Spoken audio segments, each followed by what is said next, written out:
What is going on, everyone? Welcome to the North Shore 9 postgame show, brought to you by Primanti Brothers. I'm Neil. I'm here with Doug. Doug, Pirates lose 7-3. I feel like every single show we've been on, we haven't been able to give out sandwiches. I think this might have happened once. Yeah. It's another loss we get to talk about. How you doing, man? Well, hey, we're the B team, and we certainly get there's a lot of B games for the Pirates, and yeah, we need merch. We need some T-shirts or hats or something, B team stuff. But yeah, I mean, it's another very familiar Pirates. Well, that's not true because we gave up 7 runs. The first time in 9 games they gave up more than 3 runs. So, so I guess it was a little out of character, but it's still a loss, and we were still as inept offensively as just about we've always been. So, hi, welcome to our therapy session to discuss our same problems. Right? We've acknowledged there's a problem, but we still have not made any progress. It's something else where, yesterday I got to go see Niagara Falls. It's one of these amazing wonders of the world. It's really, really cool. And then you come back tonight and you get to watch this Pirates team again not score at enough runs to win a game, and you're just like, well, this is a wonder of the world in its own regard that it keeps happening. Right. It's another wonder of the world. Yeah. Well, before we get into the whole game, I just need to tell you about our friends at BetOnline. BetOnline is the world's most trusted betting sports platform with your number one source for all your sports betting action. With baseball season in full swing, we're deep into the NBA and NHL finals, and BetOnline has more ways than staying on the action with the latest odds, news, and scores, even live in-game betting while the games are being played. We keep the dog days of summer rolling with the largest selection of odds on everything, with updated odds on MLB, UFC, and boxing, to tennis and NFL futures. BetOnline remains the best online source for all your sports wagering info. In between games, head over to the BetOnline Casino with all the top Vegas-style games, including poker and live casino.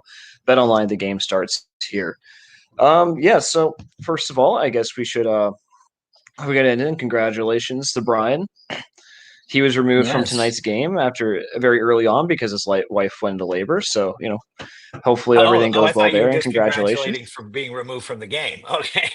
I thought congratulations enough. He didn't have to mess with that anymore. But yes, it seems that Blair has had or is in the process of having their baby. Hopefully all is well and everybody's happy and bouncing and healthy and all those good things. And a chance for Brian to get a couple of days off, which does not seem like the worst idea, Yeah, and as anyone needs a couple of days off, but Brian Reynolds does too. But just probably where I want to start this game, honestly, is not with anything like in particular like that happened straight up, but from the fact that I had to watch Javy Baez hit 2 home runs off of us. That made me mad. I've kind of been emotionally detaching from the team, but watching Javy Baez give up 2 home runs was enough to send me into a frenzy. Yeah. I know it's hurtful. I mean, it's just that is adding the insult to the injury that this season has already been. Especially followed up with the 4 terrible games against the Cubs, and then it's like, oh, old Cub Javy Baez. We still can't be done with them. So. I mean, you come in looking at this series, and this was sort of the game you had to win.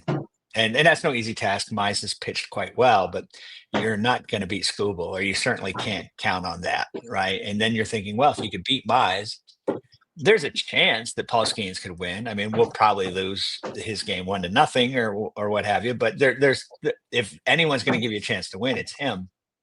Our corporate overlords discussed it yesterday morning on the Bucko Brew, and right, they're like, yeah, you got to get one of these, this was the game, this was our best shot, and they had a 3-2 lead in the third inning. It was promising there for just a slight, slight thing. But the plan, Bailey Falter wasn't quite as sharp as he's been. And then the bullpen, Carmen Majinski in particular, not as quite as sharp as they've been. And we're right at staring a sweep, down the barrel of a sweep again. And it's just a little, it just takes the wind out of your sails so quick. I mean, this is a tough series. They're a good team. They got the best record in baseball. They scored the 5th most runs in baseball. They pitched really well. They seem to do everything really well.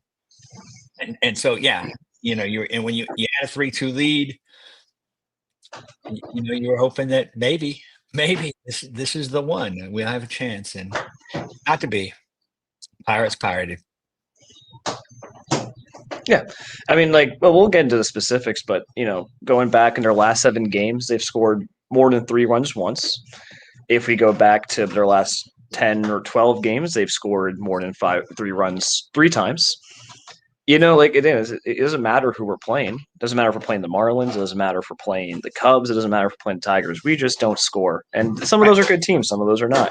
But we make every pitcher look good. But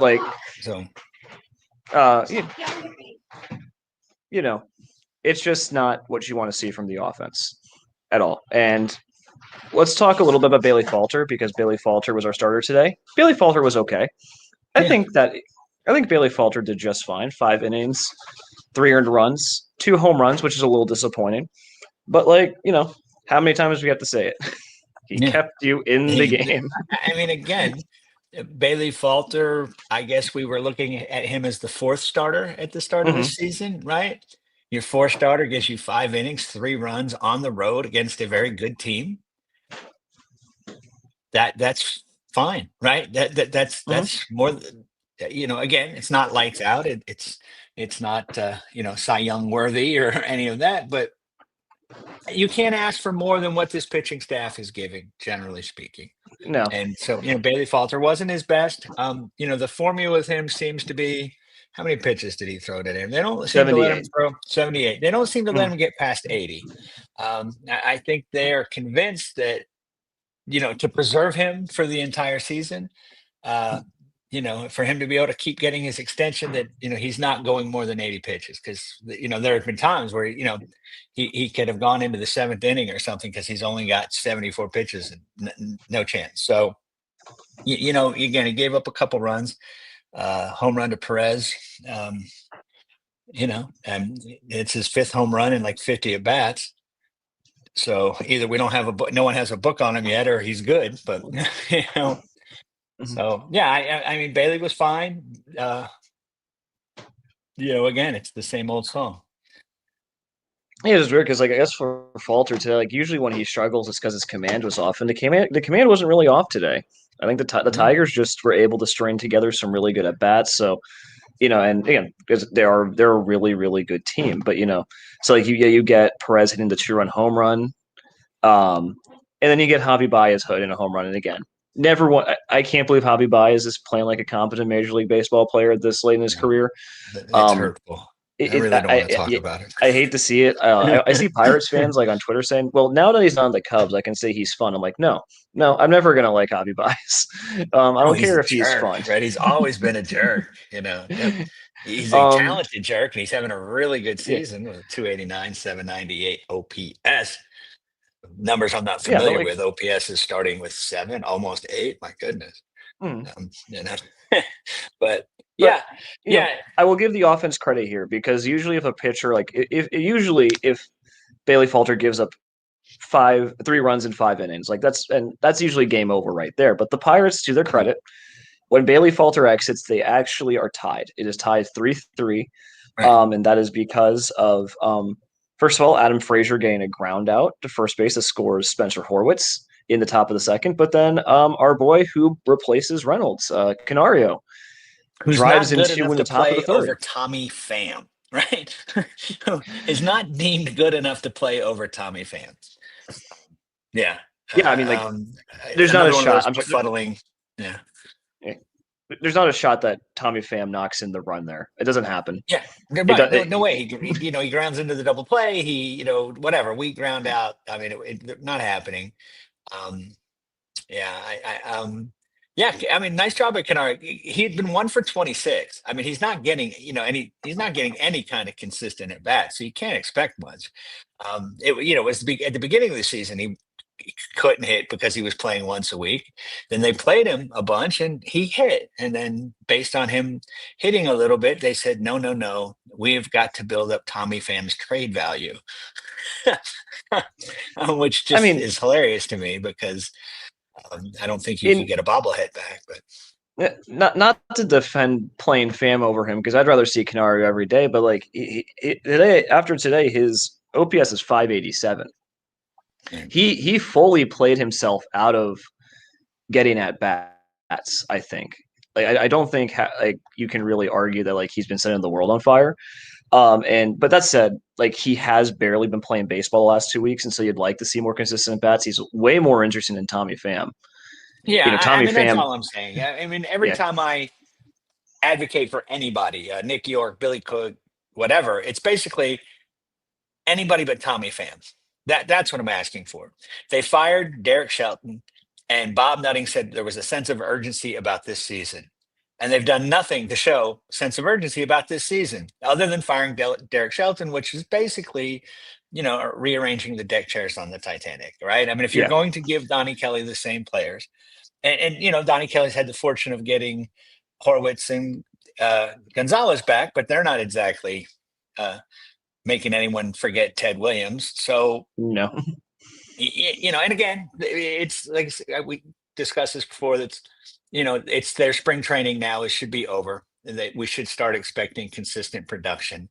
And if they don't, again, someone should show a sense of urgency somewhere and do something. But Hmm. I don't. It reminds me of Indigo Montoya. I don't think that word it means what you think it means when you say sense of urgency, Bob Nutting, because you've been the primary owner of this team since 2007, and I'm still waiting for you to show sense of urgency at any time. You didn't do it in 13, 14, or 12, 13, 14, or 15. And so, you didn't do it when it came time to fire those people, and you certainly haven't done it now when it's time to fire Ben Cherington and time to make some sort of changes. But whatever. Yeah, we can't hit. Um, No. I mean, you yeah, know, like they were tweeting about this, and like I think they were talking about it on Bucko Brew as well. But I mean, man, like Kutch and Cruz are the only guys in this lineup above average hitters. right. Everyone else is in the lineup starts with a 6 or a 5, and And this I is the tell you, same story.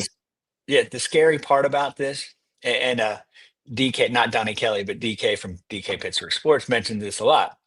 Nobody on this team is slumping except Reynolds and Cruz. Everybody else just sucks, right? Except Hmm. McCutcheon, right? We don't think Tommy Pham is just in a slump. We think he can't hit. We know he can't hit, right? Henry Davis, can Brian Hay. I mean, it's not like these guys are going to heat up. They're going to gel. That's not available, right? They can't hit. And so that's the problem. So then if when you get Brian Reynolds and Cruz slumping at the same time, I mean, there's just no chance, right? I mean, there's just zero. Well, the follow up on that point before we get to the bullpen because we have to talk about the bullpen. The bullpen's probably the most interesting part of the show. I feel like we kind of have to talk about our new friend who's back from the IL, Joey Bart, Oh, because yeah, I didn't mention. Joey Bart comes back, is 0 for 3, kind of doing the same thing he was doing, kind of like weak ground balls, strikes Mhm. out once. I really, and it's his first day back, and he already gets a start. I am very, very concerned that Henry Davis gets frozen out again, that he starts Oh, playing 2 games a week. And I don't have the data. I meant to go look this up, but I would really, Joey Bart got hurt pretty early on in the Don Kelly era. And in the Don Kelly era, we've seen the starting pitching be one of the best in baseball. And, not giving up a whole lot of runs. Like, I mean, the Pirates, the last time they gave up 7 runs has been ages. Like, right. they have not given up more than 5 runs since the Astros series back at the beginning of June. And so I don't have the data for this, but like I feel like the pitching gets gotten so much better when Bart is not behind the plate calling the game. Yeah, I mean, And look at I have Burrows. I have no idea if this contributed tonight because Bailey Falter giving up 3 runs is not the end of the world. Like it's pretty normal. Right. But I have to imagine there's something to be said about the way that Joey Bart calls games, the way he frames has something to do with the fact that the pitching staff gave up a bunch of runs for the first time in a while. And again, I don't have the data to prove that. I'd have to go back No, and but but I remember Burrow's first start was with Bart. Um, and his second start, I'm not sure, but since then I know it's been Henry Davis, and with Henry Davis, Burrows has looked really, really good. They're relying on the change. With Bart, they're throwing the fastball. It's not his mhm. best pitch. It's not his out pitch. So yeah, I think you're on to something. And again, we're giving up that defense in exchange for no offense. Mhm. Yes, he finished. He was great when he joined us last year. Seems to be a fluke. He's got one home run, 11 RBI in the season. His OPS is 643. Um, y- he's not at no point, and even early in the year when his average was kind of up there.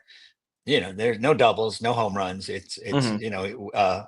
Tommy Pham type, infield single hits, little, dropping it over the second baseman's head, that sort of thing. And then Ben Cherington has never cared about defense. Why we're always grabbing poor fielding second baseman and playing them at short and things like that, and taking guys who have never played a position and putting them out there without letting them do it in the minors. But the catcher, until Joey Bart has got here, he has. We endured some pretty bad catching offensively, but they could catch, they could call a game, they could frame. And Henry Davis has worked really hard to improve at that. And you're right. I'm concerned that how quick are we going to be seeing a And, lot of and Joey Bart and he- less here's Henry. and here's what I don't get because yeah, was Henry Davis batting well? No.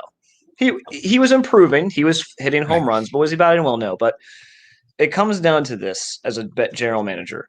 Sure, you're trying to win every game, but even if that's like the criteria, we're trying to win every game, even in a lost season, I'm all for that. Please keep pushing for wins.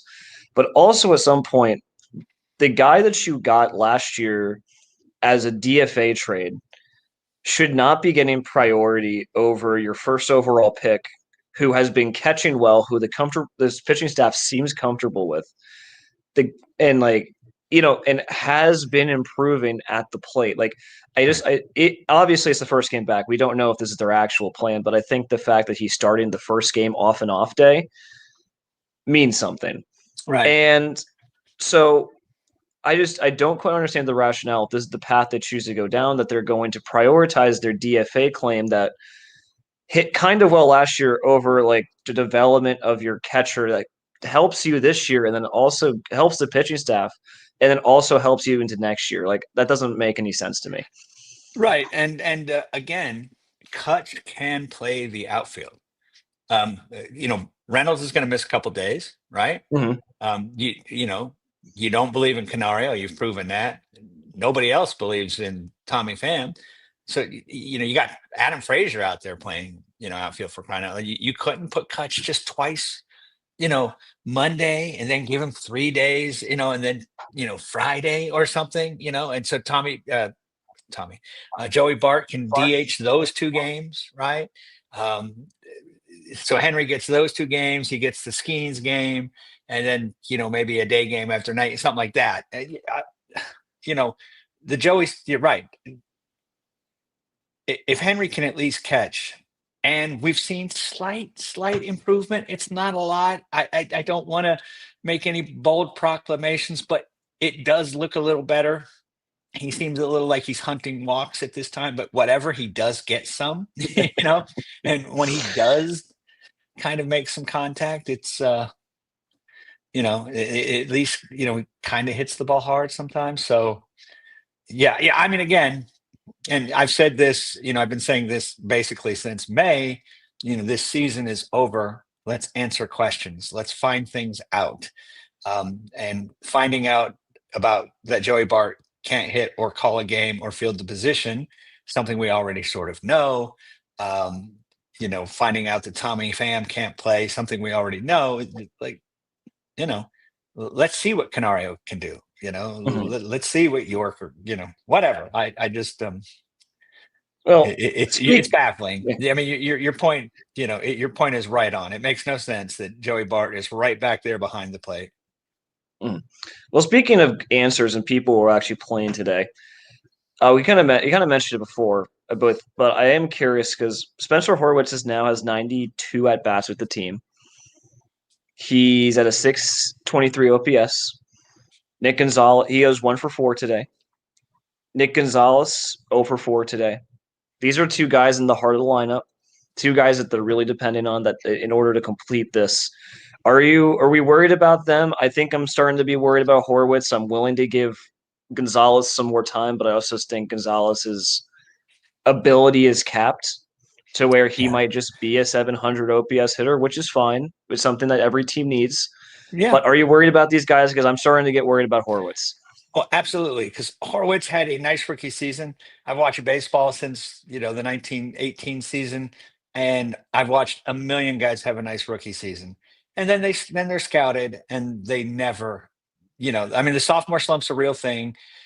So many of them just have that nice rookie season. That's all he had was a nice rookie season, right? I mean, nobody was saying, this is an all-time rookie season or he's rookie of the year, anything along those lines. He had a nice anonymous rookie season, and he's not having, like I said, 92 at bats.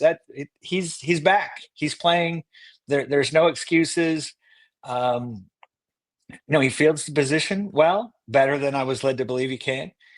He has nice at bats. He doesn't look lost or out of place, but he's not making. I mean, he's not producing. And again, how long? How long? And right, these guys were the two heroes. These guys were going to come rescue this offense. The reason the offense is so bad because Nicky G and Harwitz aren't here, and and Nicky G last year. Now Nicky G improved some last year from his first season, but he still improved to a below average hitter, right? He still wasn't even an average hitter, and like you said, an average hitter here, is great on this team because we have 5 below average hitters in the lineup in most games. So if you can get him, uh, I mean, I'm sort of a believer we should just play him at shortstop. And since 1918, um, the 25 Pirates were my first team. The Pirates were the first team ever to come back from a 3-1 deficit in the World Series. Yeah, they were trailing to Big Train Walter Johnson in Game 7 and came back and won. So Doug that's caught that home run, that walk off home run. yeah, that's the game of my youth. That's the game that got me in on the Pirates. Pie Trainer, Archie Vaughn, Max Carey, Kiki Kyler. These are my guys. Anyway, Well, uh, yeah, I mean as it's much as it's a lot more fun to talk about that, but what yeah, last thing we should probably talk about is, of course, everyone's former starter, Carmen Majinski, who comes in trying to bridge the gap in the bullpen uh, from Falter's 5, ideally gets you into the 7th, gets you into the 8th, and he really, really has a hard time today. yeah. 2 innings, 4 hits, 4 earned runs. The biggest concern for me is the 2 home runs. I mean, Riley Green is just such a good player, and again, it's Javy Baez again pisses me off a little bit. Mm. But what did you see out of Carmen Majinski today? Well, Carmen Majinski comes into a tie game, and even though he wasn't very good as a starter, he was very good those first 3 innings. And so you're hoping, the hope is he comes in and he gives you 3, scoreless innings. And somewhere in that, the Pirates scratch out one more run and they win this thing 4-3. Then Bednar comes in or Santana comes in and slams the door shut. But no, he didn't have it today. Um, I mean, again, we can't expect everybody to be perfect all the time, Hmm. and so it's happy to just hope it's a one-off and would like to see him out there again for a multiple inning type thing, and that'll be 4 days or so from now. But yeah, I mean, we need. I mean, we unfair burden on our pitchers and our bullpen, but we need them to be efficient and effective and quite frankly dominant, right? I mean, Mm, we can't have average pitching because yeah. it ends up being 7-3. I mean, in like, his ERA is at 5.98 for the year. Most of that's because he was starting when he shouldn't be. Right. But this is a lot of recurring patterns. Like, I think obviously the most disappointing part is this wasn't the second time through the order this time. What I am surprised about is that it seemed like the plan was to just let him go to 2 innings no matter what. I was really, really surprised he got the seventh inning. Yeah, I mean, Um, it did. He didn't merit it, and I've felt the same way. It's like uh, again, I feel sorry for Derek Shelton. I feel sorry for Donnie Kelly because I yes, don't I do too. think. Yeah, Yeah. yeah. Well, I don't feel that. We don't feel sorry for Derek Shelton anymore. I celebrate him. He's so lucky. But you get the feeling a lot of these decisions are mandated. Majinsky was coming in for 2 innings. We don't care about the performance. We don't care about the efficacy. We don't care what happens. He's pitching 2 innings, and you know that did not work out that well. So No, and um, like it's hard with stuff like that because obviously the game plan was Majinski's getting the 2 innings. Like, and I think that was probably pre-game. Like, you're probably anticipating Falter is only going five because the pitch count's all that low. You probably can't really game plan that he's going to go for six, just the way that it works. But like, I am very, very surprised that after Baez hits the home run, it's a 2-run game. Technically speaking, we're still not out of it. you're so funny. It's It, so great when you do these stand-up routines, but yeah, it we're not just out of it. Come on. listen. Technically, you're not like from the perspective of the people in the dugout. You were not out of this game. The fact that he gets to finish this inning is kind of crazy to me. Um, Yeah. like especially after he hits Kerry Carpenter, I think that's the sign that you need to get him out of there. Right. And you have a fresh bullpen, right? There was a day off Yeah. yesterday, and there was no reason. There was no reason to leave him out there. And I think most managers in this circumstance, it's like, hey, he doesn't have it today. Let's Mhm. get him out of there. But we press on, you know. Yeah. So I mean, again, I don't know what was being said. Like, I understand the rationale that like Majinski's been stretched out. He has the ability to handle the pitch limit. Like, he got to 46 pitches in 2 innings, which is kind of crazy on its own. So like, I do understand the rationale. You think it's only been like you feel confident that your guy can get out of this, but after 2 home runs, that's a bold call. So it yeah. doesn't work out. It gets to a 4-run game, and then it's over. I mean, the Pirates don't score after the third. We barely got any base runners on after the sixth inning. Like so. Once it was a 4-run game, everyone kind of knew this was over. Yeah, yeah. I mean, like I said, to be honest with you, when it went to 2-0, I wanted to reach out to you and say, let's just do the post game now. We can play it after. There'll be nothing. And then, lo and behold, they take a 3-2 lead. Um, Quickly gets tied up. But then again, I'm somewhat hopeful. I'm like, okay, Majinski's going to come in. He's going to go three, very effective innings, and we just have to scratch out one. But once it got to, oh, I mean, once Detroit scored the 1 run, you're like, okay, we're probably in trouble because that means we need to score two, and this is not the kind of team that can score two over 3 innings. And then, and then they made sure, the Pirates put the nails in the coffin of this loss, and it Yeah. wasn't Detroit. It was Pirates decision making. So frustrating. But we're kind of used to it. This is Yeah. really helping me with my Zen approach to life, to not take things personally, to be in the moment. And, Hmm. I'm a work in progress, but we're getting there. Well, tomorrow is going to be the real fun one because we get to face Scubal tomorrow. Yeah. Probably the only pitcher in baseball who has a case to be the best pitcher besides Paul Skeens. Right. And I he's think, 111 strikeouts already. I am almost anticipating waiting to see how many times we strike out against the Sky. Oh, it's going to be dreadful. I mean, it's going to be a fast game.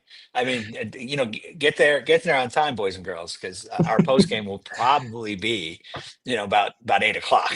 He is going to zip through that lineup. They also have we have Ace Andrew Heaney going as well, so that'll be interesting. But yeah, I think that's all we can really talk about today's game. Do you have anything else for us? No, there was nothing either. We covered the stuff that happened. We don't understand, why they do some of the things they do. There seems to be no sense of urgency about winning, and there never has.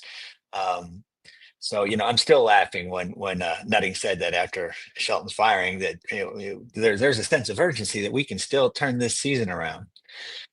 Yeah, okay. Recalling Joey Bart, bringing Harwitz and Gonzalez back. I don't know if that counts as urgent moves, but here we are. Tomorrow we get to at least see Tarek Skubal, a phenomenal pitcher. I think Wayner said it. If he's not the best pitcher in baseball, he's the best left-hander in baseball. I think the best pitcher in baseball will be pitching on Thursday. But I think they should force Skubal to pitch on Thursday. I think everyone wants to see Skeens versus Skubal, right. But that's the matchup. I would love to see that. That would be so fun. That would be like the first hour-long game in baseball ever. That would be no. Like I said, back in 1920, we had a lot of 70-minute games. The things went pretty quick. Dead ball era was still. It was right before we got to those 27 Yankees. So. Mm-hmm. And Doug was there. He knows. That's what I'm saying. I saw it. I listened to the fellow at the megaphone and all that good stuff. Our advanced analytics weren't that advanced back then, but I've evolved. So yeah. Well, on that note, we're gonna get out of here. Thank you everyone for joining. Please remember to subscribe. Please join the Discord if you're interested in following the game along, talking the game with a whole lot of other people who hate themselves and watch this every night. And thank you all for supporting. It really means a lot to everyone. And we will see you tomorrow. Let's go Bucks. Yeah, thanks, guys. Let's go Bucks. All right, that wraps up this episode of North Shore 9. Thanks so much for tuning in, whether you're listening on the podcast or catching us on YouTube. If you enjoyed the show, please give this video a thumbs up and don't forget to hit that subscribe button if you haven't already. It really helps us grow.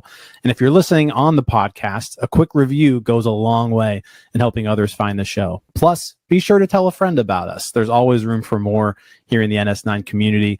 And for those looking to support us a little more, consider joining our Patreon, become an MVP member, and get exclusive perks while helping us continue to bring you more of the Pirates content you love. Thanks again for all your support, and let's go Bucks.